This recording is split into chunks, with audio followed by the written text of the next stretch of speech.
Hello everyone. तो इस video में हम कंसेप्ट देखेंगे हाइट एंड डिस्टेंस के, जो कॉम्पिटिटिव एग्जाम में मोस्टली पूछे जाते हैं। तो उसके लिए हमें दो इंपॉर्टेंट ट्रायंगल्स याद रखने हैं। सबसे पहले एक तो 30-60 का और एक 40-90 का।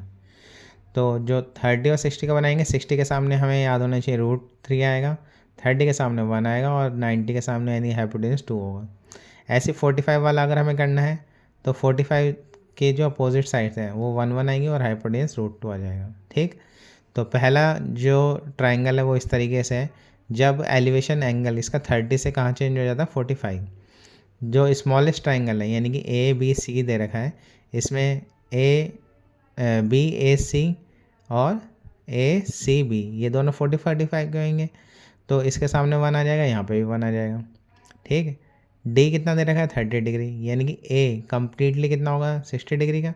60 के सामने कितने आती है वैल्यू, √3 की। ठीक।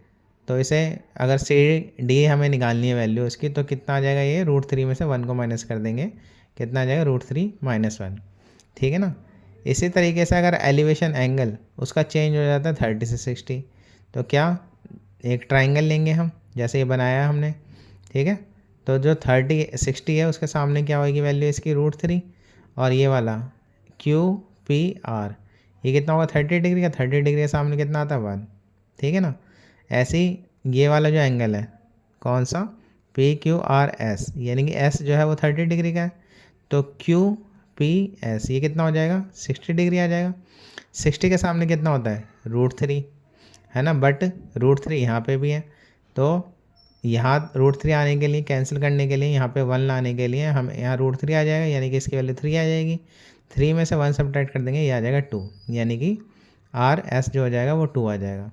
इसका यूज़ कहाँ होता है, जैसे PQ की वैल्यू आपको दे रखी है इसने 30 और PQ की वैल्यू है हमारे पास कितनी, √3।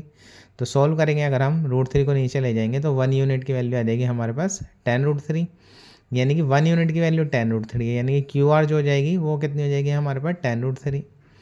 RS कितनी यूनिट है, 2, तो इसको 2 से मल्टीप्लाई कर देंगे तो RS आ गया। अगर हमें QS निकालनी है पूरी, तो उसको कितनी, 1 यूनिट की वैल्यू 10√3 है, तो QS की वैल्यू जो हो जाएगी वो कितनी हो जाएगी, 30√3। इसी तरीके से दूसरा ट्राइंगल है जिसमें जो एलिवेशन एंगल है 45 से कितना हो जाता है, 60 हो जाता है। ठीक है ना। 60 के सामने वही √3 आएगी। ठीक है। और ये 30 आ जाएगा, इसके सामने 1 आएगी वैल्यू। ठीक। यहाँ 45 है, यहाँ भी 45 है, तो अगर ये √3 है तो ये भी कितनी हो जाएगी, √3 हो जाएगी। तो √3 में से 1 माइनस कर देंगे तो कितना आ जाएगा, √3 - 1। तो इनमें से किसी एक की वैल्यू आपको देनी होती है और उसमें से 1 यूनिट की वैल्यू निकाल देंगे, बाकी उनको फिर अकॉर्डिंग टू रिक्वायरमेंट या जो उसने पूछा है, रिक्वायर्ड करना है हमें निकालना है, उससे हम मल्टीप्लाई कर देंगे तो वैल्यू आ जाएगी। ठीक।